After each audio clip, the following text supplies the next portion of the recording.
Pirated SPG. Striktong patnubay at gabay ng magulang ang kailangan. Maaaring may masiselang tema, lengguwahe, karahasan, sexual, horror o droga na hindi angkop sa mga bata.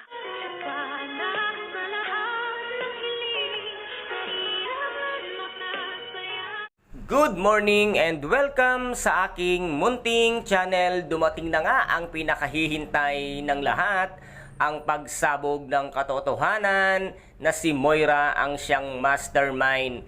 Ang nais ni Moira ay mawala na sa kanyang landas itong si Dr. Carlos Benitez, ngunit bumaliktad ang mundo na si Moira ngayon ang nasa kamay ni Dr. Carlos Benitez. Doc Carlos, good job dahil meron kang isang napakagandang nagawa at mismong sa bibig ni Moira nang galing ang katotohanan na siya mismo ang mastermind at may gawa ng lahat. Ngayon, Moira, muli kang babalik sa kulungan na kung saan ay ikaw din mismo ang siyang nag-booking o nagbulgar ng katotohanan na ikaw talaga ang siyang mastermind. At dito naman ay tuwang-tuwa na nga ang lahat dahil nga nawala na ang hinala ng mga tao na si Doc Carlos ang siyang mastermind nga dahil sa kagawa ni Doc sa pag-ibig niya nga kay Zoe, kung kaya't nagawa niyang ipagkanulo si Dr. Carlos Benitez na wala namang katotohanan dahil lahat ito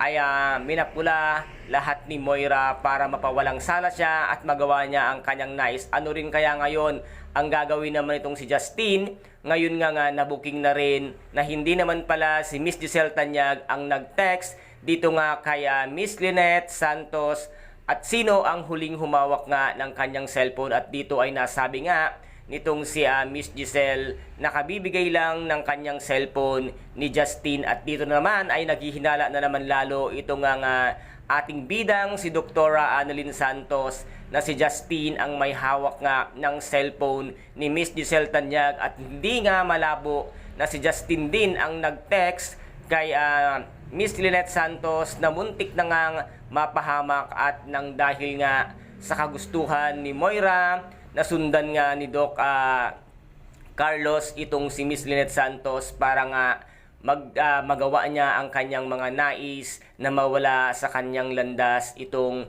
si Dr. Carlos Benitez. Ngunit nagkabaliktad nga ang mundo na si Moira ngayon ang nasa bitag ni Dr. Carlos Benitez. And guys, ito po ang ating pakaabangan bukas dito nga sa Abot Kamay na Pangarap na kung saan ay napaka-intense at kapanapanabik ang bawat eksena. At kung nagustuhan po ninyo ang aking videos for today, paki-subscribe na lamang po ng aking channel, paki-like and share para maging update kayo sa lahat ng gagawin kong videos. Maraming salamat po. Ingat, God bless and bye-bye!